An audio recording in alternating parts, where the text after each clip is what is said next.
Gente, tudo bem?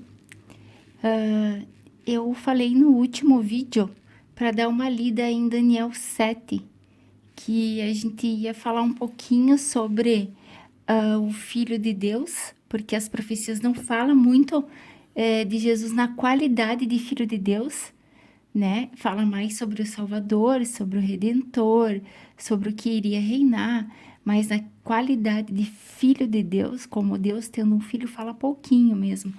E em Daniel 7, deixa eu abrir aqui, ó. Daniel 7, ele fala de 4 animais, tá? Ele fala primeiro do urso. São 4 reinos que vão se levantar da terra. Esses 3 aqui, ó, o urso, desculpa, o leão. Deixa eu afastar um pouquinho para aparecer aqui, ó. O leão, o urso e o leopardo, esse já aconteceram. Esse daqui era a Babilônia, esse aqui era a Medo-Persa e esse daqui era a Grécia. Quando Alexandre o Grande morreu, se levantou 4 generais no lugar dele, tá? Então, esses 3 aí já aconteceram. Só que daí, a Bíblia fala que o quarto reino, é um reino de ferro que é referente a essa perna aqui. Ou seja, o leão é a cabeça, o urso é aqui o peito e os braços, o leopardo com 4 cabeças é o ventre e o quadril, e a besta é a perna de ferro, e da besta se levanta entre os chifres um pequenininho, e que é o pé e o barro, tá? Mas este pequenininho vai se levantar deste reino. Este quarto reino não chegou ainda, ou seja, as profecias pararam aqui, as pernas e os pés ainda não aconteceram, esse reino de ferro ainda não apareceu. Quando ele aparecer, nossa, aqui é o início da tribulação, tá? E aqui nos pés é quando é quebrada a aliança e dada uma nova com esse chifre pequenininho aqui. Quando ele quebra, ele levanta um outro reino, que os dois vão durar 3 anos e meio cada um. Mas o que eu quero ler com vocês, eu falei bem rapidinho pra gente poder ler aqui, tá? Agora eu vou aproximar a câmera para poder ver os textos. Então aqui, ó, quando ele tá falando do quer ver, ó, vamos ler sobre essa besta ali vermelha, tá? Depois disto, eu olhava de noite, e eis o quarto animal, terrível e espantoso, sobre modo forte, o qual tinha grandes dentes de ferro. Isso aqui tem um significado. E ele devorava e fazia em pedaços e pisava aos pés ao que sobejava, e era diferente de todos os animais que apareceram antes dele. E tinha 10 chifres. Daí, aqui ele fala, ó, do chifre pequeno. Estando eu a observar os chifres, eis que entre eles subiu outro pequeno, diante do qual 3 dos primeiros chifres foram arrancados. E eis que neste chifre havia olhos como os de homem e uma boca que falava com insolência. Este daqui é o anticristo, tá? Vou abrir de novo para vocês dar mais uma visualizada, ó.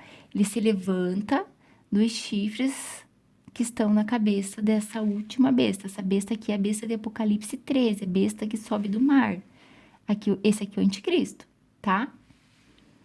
Então, olha como fica fácil a gente saber que Jesus está voltando. Porque quando ele voltar, a pedra vai bater aqui. Ele é a pedra que os construtores rejeitaram, a rocha que vem do céu, tá? Bate aqui, derruba tudo isso daqui e vai formar uma grande montanha onde ele vai reinar, que é o Monte Sião.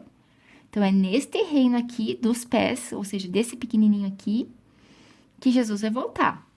E aqui em Daniel, o texto nos apresenta isso. Fala, inclusive, do Filho do Homem. Ó, então, fala assim, tá. Aí continuei olhando até que foram postos uns tronos. E o ancião de dias se assentou. Esses tronos são os tronos que vão ser colocados no milênio, quando Jesus veio, derrubou aquele animal lá nos pés de barro e ferro e assentou o tribunal. Esse ancião de dias é Jesus, porque a Bíblia fala que ele é desde os dias da eternidade, tá? Daí tá falando aqui, as suas vestes eram brancas como a neve, e os cabelos da cabeça como a pura lã. Esta visão aqui que Daniel teve é a mesma que ele teve em Daniel 10, na visão do rio Tigre. É a mesma visão que está em Apocalipse 1 que João teve e a mesma visão que eles tiveram na transfiguração que eu falei no vídeo anterior, inclusive, tá? Ele estava com essa aparência. Daí ele fala aqui: o seu trono eram chamas de fogo e as suas rodas eram fogo ardente. Por quê? Porque aqui vão ser abertos os livros e aqueles que não foram encontrados no livro da vida vão ser jogados no lago de fogo. Só para vocês compreenderem um pouquinho. Quando Jesus voltar para salvar Jerusalém, alguns vão voltar com ele, que foram os que ressuscitaram, tá? E ele vai voltar e salvar um remanescente que está aqui, que não foi arrebatado, que não ressuscitou ainda e que está preso em cativeiro. É esses que Jesus vai salvar, porque se todos fossem arrebatados, não precisava vir libertar do cativeiro. E dentre essas nações, vão ter povos que vão ver tudo isso e vão se converter a Deus. E ainda vão ter pessoas ímpias que estão com vida. Então, ali, as pessoas que não foram escritas no livro da vida, ou seja, vão reinar com Jesus durante o milênio, elas vão ser lançadas no Lago do Fogo. Então, aqui ele está falando, ó, um rio de fogo, aqui, ó, acabei de falar, manava e saía de diante dele. Milhares de milhares o serviam e miríades de miríades estavam diante dele. E assentou-se o tribunal e abriam-se os livros, que eu acabei de falar. Aí ele fala aqui, ó, do chifre. Aqui voltou tudo de novo lá para trás do texto, tá? Aqui voltou, aqui para cima. É como se a gente fosse recortar esse versículo e jogar para lá. Daí ele fala assim: então estive olhando por causa da voz das insolentes palavras que o chifre proferia, porque ele vai ter uma boca arrogante, tá? Que ele vai blasfemar o Deus do céu. Isso tá lá em Apocalipse 13, os textos são os mesmos. Estive olhando e vi que o animal foi morto e o seu corpo desfeito e entregue para ser queimado no lago de fogo, onde lá em Apocalipse mostra que Jesus matou a besta, o falso profeta e o dragão, e lançou no lago de fogo.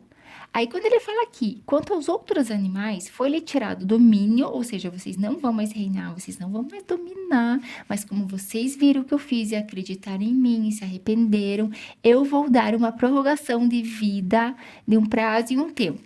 Esses animais são esses aqui, ó. Esse e esse, o leão, o urso e o leopardo. Tá? Porque, como eu falei, esta besta aqui, em Apocalipse 13, ela aparece sendo um leopardo, corpo de um leopardo, com os pés do urso e a boca do leão. Ou seja, é uma besta remontada, mas as nações são as mesmas, constituindo o corpo dessa besta aqui, tá? Que esta daqui é o dragão. Essa daqui é o dragão, tá? Esse aqui é o dragão, esse aqui que se levanta, que é esse chifre pequeno aqui que vai se levantar, é essa besta do Apocalipse 13, tá? Então, a gente voltando lá no texto, tá falando aqui, ó. Eu estava olhando nas minhas visões da noite, agora que eu quero falar do Filho de Deus, ó. E eis que vinha com as nuvens do céu, como filho do homem. Aqui, ó, tá? E dirigiu-se ao ancião de dias, que esse é Deus, que também é Deus na mesma qualidade de ancião de dias que Jesus, porque lembra que Jesus veio falando eu sou, e quando Deus falou assim, eu sou o que sou para Moisés, ele já estava falando como se fosse Jesus, eu sou a porta, eu sou o bom pastor, eu sou o pão da vida, eu sou a luz, eu sou a fonte da água viva, eu sou. Não veio falando? Eu sou o caminho, a verdade e a vida. Eu sou. É aquilo que eu falei no vídeo anterior, que os profetas moviam-se pelo Espírito de Deus falando como se fosse a própria pessoa, só que em tempos diferentes. Então, quando Jesus veio falando, eu sou, era Deus que falou lá na sarça para Moisés, eu sou. Entenderam? Conseguiram pegar a revelação? Tomara que sim. Isso é muito importante. Aí, ele fala aqui, dirigiu-se ao ancião de dias e o fizeram chegar até ele. Então, ó, eu estava olhando nas minhas visões da noite e eis que vinha com as nuvens do céu e como filho do homem. E dirigiu-se ao ancião de dias e o fizeram chegar até ele. Quem que fez chegar Jesus até a Deus? Os anjos. Os anjos vão ser os ceifeiros. Lembra que ele explicou lá em Mateus 13? Daí fala aqui, ó, foi-lhe dado domínio e glória e o reino para que os povos, nações e homens e todas as línguas o servissem. O seu domínio é domínio eterno e não passará, e o seu reino jamais será destruído. Aqui é quando a rocha, que é cortada do céu, bate no pé da estátua aqui, ó. Aqui, ó, que é o domínio eterno, o reino eterno, porque depois do milênio, daí vem o trono branco de Deus e terminou, né? E a gente não sabe o que vai acontecer, porque a Bíblia não fala. Então, voltando lá para o nosso estudo, eu peguei aqui, ó. Aqui foi a única passagem que eu achei Jesus falando, eu sou o Messias. É a única passagem que eu achei uma frase tão declarada de Jesus. Ele falou para a mulher do poço, lá onde ela tá, aquela samaritana, onde ela foi buscar água, que Jesus disse que ele é a fonte de viva, né? A verdadeira água, quem tomar dessa água não terá mais sede. Então, quando ele falou, por que tô falando disso? Porque a Bíblia mostra muito no Antigo Testamento essa rejeição, eles vão passar por... Como que eu posso explicar? Jesus, no Antigo Testamento, ele é colocado como águas brandas, tá? E essa besta aqui, ó, essa besta, ela é vista como águas impetuosas, tá? Uma inundação que vem sobre as nações. São águas, são devastação, Deus usa esse termo para essa besta, tá? Que devora tudo. Então, tem uma profecia que fala lá em Isaías, que ela diz assim, ó, Isaías 8. Como vocês rejeitaram as águas brandas que corriam de Siloé, eis que vêm as águas do Eufrates sobre tua terra, ó Emanuel. Então, eu falei o texto bem resumido, tá? Então, quando ele fala aqui, ó, da água e do poço, ele já estava falando mais uma vez, eu sou Siloé, eu sou a água branda, tá? E o que aconteceu? Essa mulher que era samaritana acreditou em Jesus, né? Então, pulando aqui mais uma outra passagem onde ele falou, eu sou, ó, João 6,35, o pão da vida. Aquele que vem a mim nunca terá fome, aquele que crê em mim nunca terá sede. Que é aquele texto que ele também falou para ela ali. Agora eu vou fazer uma pergunta para você. A gente que serve a Jesus, a gente também passa fome e passa sede, não passa? Às vezes a gente passa por circunstância que nos causa perda de algumas coisas e às vezes a gente fica até questionando, pensando, poxa, mas eu sou filha de Deus, não devia estar passando por isso. E aí tem essa passagem que fala isso, né? Por que eu tô falando isso? A gente necessita do pão, comida, alimento sólido para o nosso corpo físico, mas o espírito é o que guia o corpo físico. E a gente necessita de um pão espiritual. E esse pão espiritual é Jesus. Gente, eu marquei aqui, ó, Mateus 4, quando Satanás foi lá tentar Jesus, porque ele estava com fome, no último dia, né? Então, Jesus falou para ele aqui, ó, nem só de pão viverá o homem, mas de toda palavra que procede da boca de Deus. Isso aqui é o quê? É o viver pela fé. Bem-aventurada a pessoa que chega num estágio da vida com Deus e consegue caminhar sobre as águas. O que eu estou querendo dizer é, tá faltando dinheiro para comprar comida? Eu vou orar e Deus vai prover. E se ele não prover, tá chegando. E se não chegar, eu confio, porque ele fazendo ou ele não fazendo, ele é Deus. Tudo tem os seus porquê. Chegar numa fase e não se revoltar com as coisas que acontecem na vida é glória a Deus. E também é felicidade para aqueles que conseguem viver dessa forma. Porque Deus não gosta de murmuração e Ele nos prova.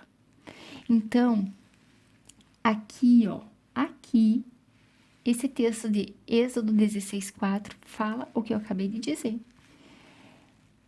Quando Deus deu o pão do céu, o maná, porque o povo foi para o deserto, não tinha nem lugar para eles comprar comida, não tinha terra, né, fértil, porque era um deserto.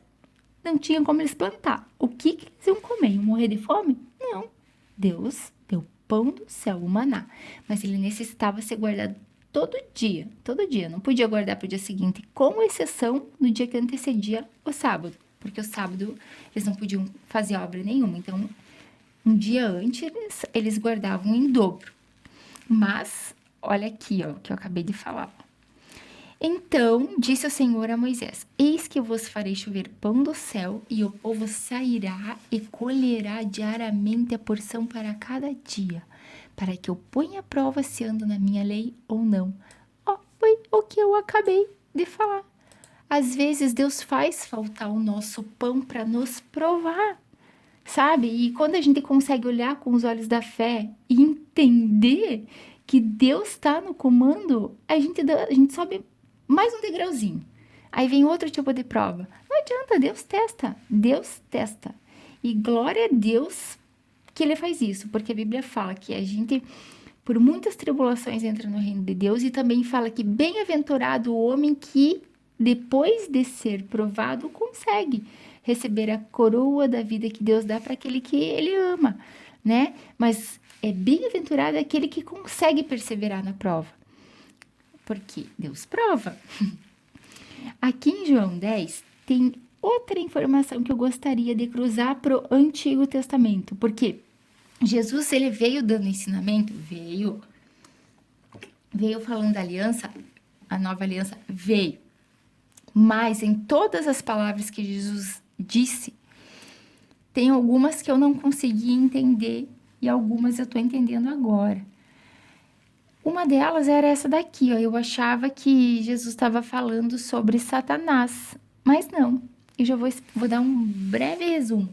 Quando ele fala aqui em João 10, em verdade vos digo, eu sou a porta das ovelhas. Todos quantos vieram antes de mim são ladrões e salteadores, mas as ovelhas não lhes deram ouvido.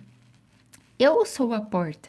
Se alguém entrar por mim, será salvo. Entrará e sairá e achará pastagem. O ladrão vem somente para roubar, matar e destruir. E eu vim para que tenham vida e a tenham em abundância. Quando ele fala desse ladrão aqui, eu achava que aqui que eu falei que eu estava achando que era só Satanás, porque esta passagem a gente pode tirar um bom estudo, vários, falando sobre a batalha espiritual. Inclusive, dá para a gente colocar para falsas doutrinas, falsos profetas, falsos líderes, enganadores, que tudo que não vai pelo caminho que Jesus mostrou, não é a porta que leva a Jesus.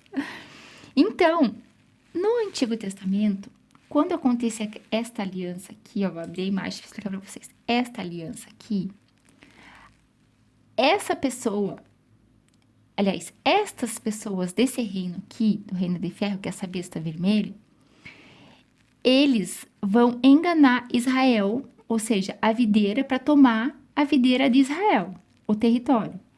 E este chifre pequeno aqui, ó, esse chifre pequeno que é o anticristo, depois, quando ele aparecer aqui, esse chifrinho, ele vem e passa a perna em todo mundo, e rouba, e destrói, e mata.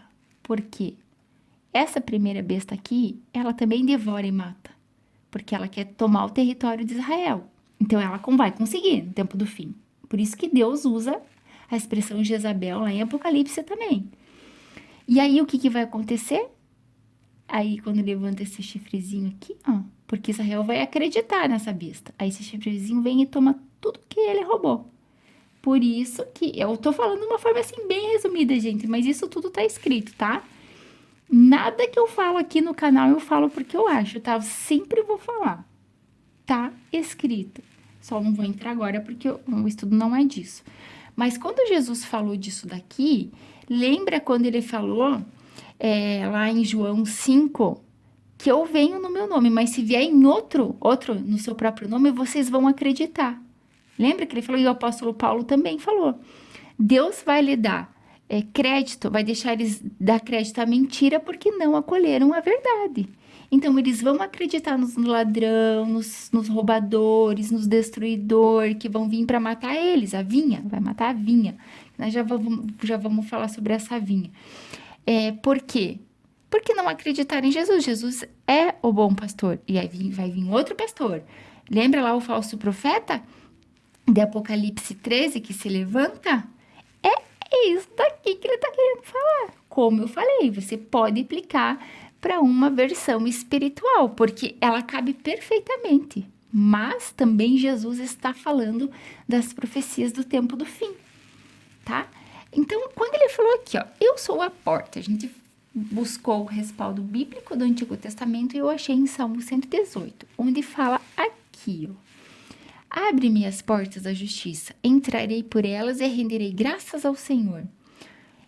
Aqui no versículo 20, o Espírito Santo já falava, esta é a porta do Senhor. Ou seja, gente, quando alguém vier no meu nome falando, eu sou a porta, aqui, ó, esta é a porta do Senhor, tá? Salmos já falava.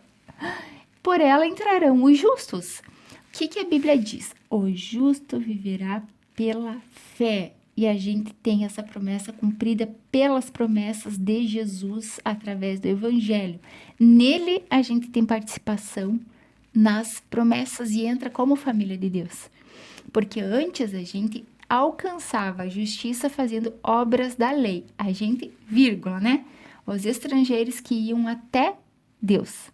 Eles tinham que participar das festas, guardar os mandamentos, o sábado, fazer a circuncisão, né? Não poderia praticar idolatria, nada disso. Eles tinham que fazer todos aqueles rituais. Quando eles pecavam, eles tinham que fazer o sacrifício de um animal. Mas lá eles alcançavam justiça dessa forma. Mas quando Deus deu a promessa para Abraão, antes da lei, antes da circuncisão, antes de tudo, a promessa veio antes da lei, ou seja, Deus já estava antecipando pelas escrituras que entraria um povo santo e justo, uma nação de sacerdotes no corpo do Cordeiro, que viria demonstrando a fé. Ou seja, o filho de Abraão, Isaque, já era a representação do descendente que viria, Jesus. Isso que eu acabei de falar, vocês encontram em Gálatas 2, Gálatas 3, Gálatas 4, vocês encontram em Romanos 4, em Efésios 2, tem vários textos que tá falando, tem que ler para entender. Por mais que eu fale aqui, a tua revelação com Deus, ela é muito importante, você vai ter lendo e meditando, tá?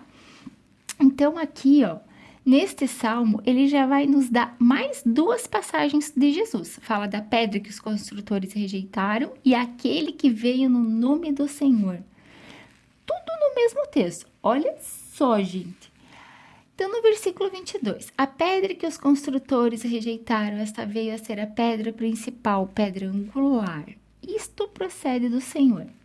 Lembra que eu acabei de falar que Deus, no corpo de Jesus, estava fazendo uma nova nação santa, um reino de sacerdotes que está lá no livro de Pedro. Quando ele fala de uma construção, é construção, uma nova igreja, não é uma construção de tijolo, tá? Uma construção bruta, assim, material, mas é um reino espiritual de pessoas novas. Nós vamos ver isso quando ele fala dos lavradores maus, que ele vai tirar o reino de Israel, vai dar para um outro povo que produz os respectivos frutos. A gente já vai ver isso, tá? Daí ele tá falando aqui, ó, no versículo 26. Bendito o que vem em nome do Senhor.